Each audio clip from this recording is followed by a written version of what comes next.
Executive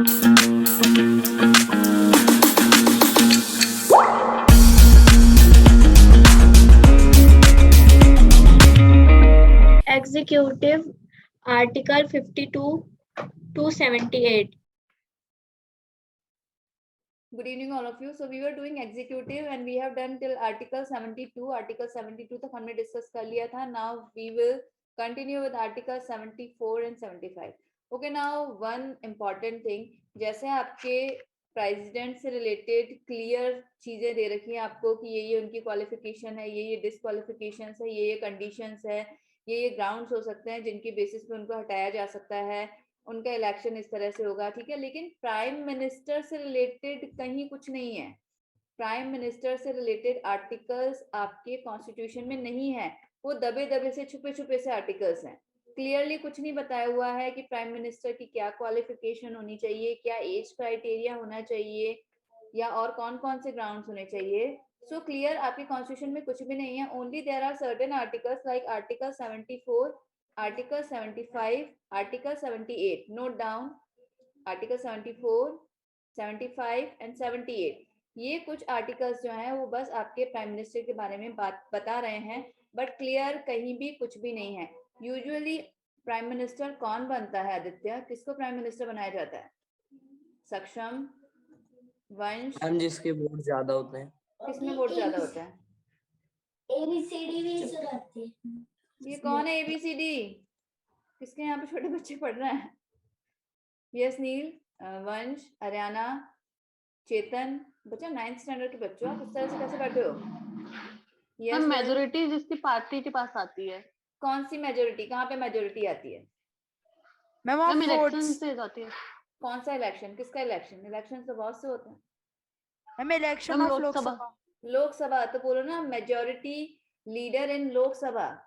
सो लोकसभा में जिस भी पार्टी को मेजोरिटी मिलती है उसका जो लीडर होता है वो क्या बन जाता है? प्राइम मिनिस्टर आपके बन जाता है. इन केस अगर किसी को मेजोरिटी नहीं मिली है नील, तो ऐसे में क्या होगा? साहिल, नीति कहाँ है? नीति आ रही थी क्लास में. Where is she? Dilbar, Gajendra. अगर किसी को क्लियर नहीं मिल रहे हैं वोट, वंश, दिलबर बताइए, तो क्या किया जाएगा फिर? हम इलेक्शन करेंगे शायद. वापस से इलेक्शन करेंगे? इतना पैसा लगा करके बार बार इलेक्शन करते रहेंगे? हाँ जी वेदांत, क्या ऑप्शन बचता है फिर? Ma'am I think it will become the opposition. क्या पोजीशन बन जाएगी इन द लोकसभा? क्या करूं मैं आप लोगों का? कैसे 9 तक आ गए आप लोग?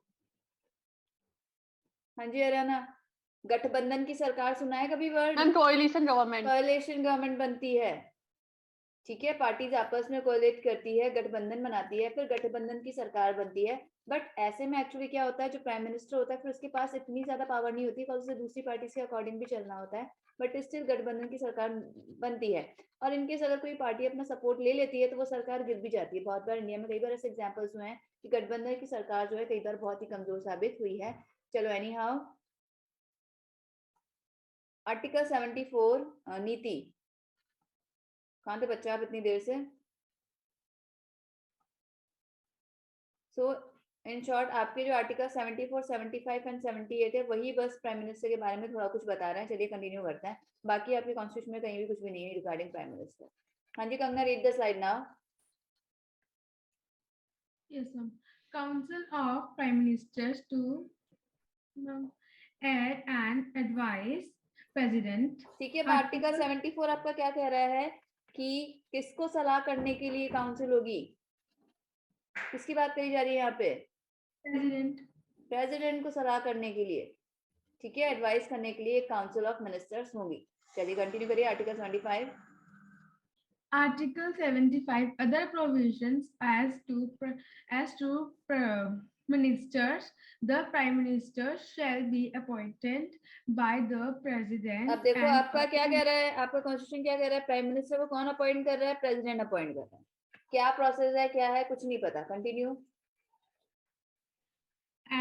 Shall be appointment by the President on the advice of Prime Minister. ठीक है, और जो प्राइम मिनिस्टर को तो कौन अपॉइंट कर रहा है, प्रेसिडेंट अपॉइंट करेंगे, और जो बाकी के मिनिस्टर्स होंगे उनको कौन अपॉइंट करेगा, उनको भी प्रेसिडेंट अपॉइंट करेगा, but with the advice of the prime minister. आज सपोज आई एम प्रेसिडेंट, मैंने हरियाणा को प्राइम मिनिस्टर अपॉइंट किया है, अब बाकियों को भी मिनिस्टर्स को मैं ही अपॉइंट करूंगी, but with the advice of Haryana. अब यहाँ पे कहते तो हैं advice, but actually it is बाउंडेशन।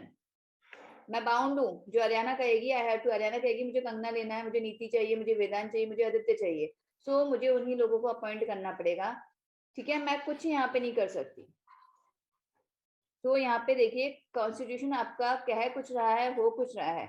जो इतने इंपॉर्टेंट पोस्ट है उसके रिगार्डिंग कोई ज्यादा कुछ आपको नहीं दिए हुए हैं प्रोविजंस कि क्या है, किस तरह से है, कैसे उनके वोट्स होने हैं। लोकसभा का बता दिया उन्होंने, सिंपल मेजोरिटी और जो लीडर होगा वो क्या हो गया, वो आपके प्राइम मिनिस्टर बन जाएगा। सो आर्टिकल 74, 75 एंड एक 78 भी है। चलिए अब इसको कंटिन्यू करिए। पहले Haryana, you are going to read this slide. Okay, ma'am. The Council of Ministers shall not exceed 15% of the total number of members of the House of the People. अब देखिए अगेन वेरी इंपॉर्टेंट थिंग, अब आपके जो ministers, council of ministers होगी वो कितने percent हो सकती है, लोकसभा का 15%, यानी कि एट प्रेजेंट आपकी लोकसभा 543 मेंबर्स है, तो उसका 15% ही काउंसिल ऑफ मिनिस्टर्स में आ सकता है, उससे ज्यादा नहीं आएंगे। चलिए कंटिन्यू, क्वेश्चन पूछा जा चुका है, again very important question, note down this thing also. चलिए continue Haryana. A minister who is not member of either House of Parliament should get the membership within 6 months, else will be ceased to be a minister. अब suppose आज हरियाणा का मन हो रहा है, she is prime minister, उसका मन कर रहा है कि मुझे तो किसको अपॉइंट करना है, मुझे अपॉइंट करना है अनमोल को, बट अनमोल तो किसी भी हाउस ऑफ पार्लियामेंट का मेंबर ही नहीं है, ना वो लोकसभा का मेंबर है, ना वो राज्यसभा का मेंबर है। तो अब ऐसे में क्या करेगा, सपोज अनमोल इसका कोई फ्रेंड है, ये कह रही नहीं मैं तो इसको लेना है मेरे को, तो या वो और कोई अच्छा बहुत अच्छी पोस्ट पे है, या उसको लगता है कि नहीं अनमोल की जो सर्विसेज है are very useful for the country, so उसने अनमोल को हरियाणा ने अपॉइंट कर दिया, बट अब अनमोल के पास कहीं की भी मेंबरशिप नहीं है। So what Anmol has to do, Anmol को विद इन 6 मंथ्स मेंबरशिप लेनी होगी ऑफ ईदर हाउस, या तो लोकसभा का या फिर राज्यसभा का। यूजुअली ये राज्यसभा के मेंबर्स बन जाते हैं, ओके, बिकॉज लोकसभा के लिए तो इलेक्शन चाहिए, अब इलेक्शन तो 5 साल में एक बार हो रहे हैं। तो यूजुअली क्या होता है, या तो फिर at the time of the जो जीते हैं उन्हीं को ले लेते हैं, या फिर क्या करेंगे वो राज्यसभा का मेंबर उनको अपॉइंट करवा सकते हैं। तो यूजुअली वो जो ट्रिक होती है वो राज्यसभा मेंबर्स बनाने के ऊपर में चल जाती है। चलिए कंटिन्यू करिए। Salaries and allowances, Parliament or second schedule. Simple, again salaries कैसी होगी, या तो पार्लियामेंट डिसाइड करेगी या फिर सेकंड शेड्यूल में जैसा डिसाइडेड है। यस चेतन। यस बच्चा। Ma'am I raise my hand for you. Okay ठीक है, पहले आप नोट डाउन कर लीजिए। ठीक है, 15% से ज्यादा नहीं होगा लोकसभा का council of minister.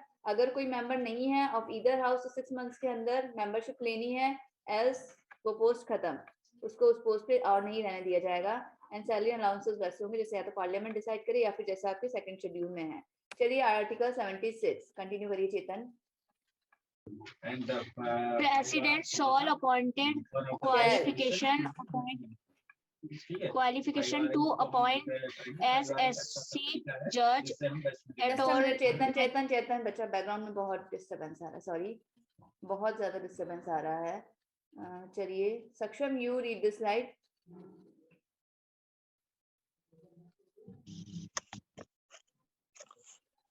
Article 76, Attorney General of India. One president shall appoint qualification to appoint as SC judge, supreme court जज। Attorney General of India. Point 2, advice of legal matters and such duties assigned to him by President. Point 3, shall have right to audience in all court in territory of India.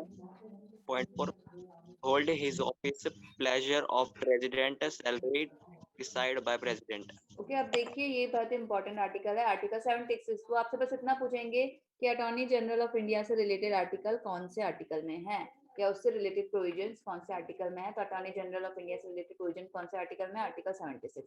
अब qualification कैसी होनी चाहिए, जो qualification किसी supreme court जज की होती है। अब उनकी क्या क्वालिफिकेशन है हम लोग नेक्स्ट टॉपिक में भी डिस्कस करेंगे, फिलहाल आप ये लिख लीजिए कि सुप्रीम कोर्ट जज बनने के लिए वो क्वालिफाइड करता हो, ऐसे पर्सन को attorney general of India appoint किया जाता है। अब उसके पास कौन कौन सी ड्यूटीज होती हैं, वो उन लीगल मैटर्स को रिप्रेजेंट करता है या फिर उन पे एडवाइस करता है, जो कि उसको कौन फॉरवर्ड करता है, प्रेसिडेंट फॉरवर्ड करते हैं।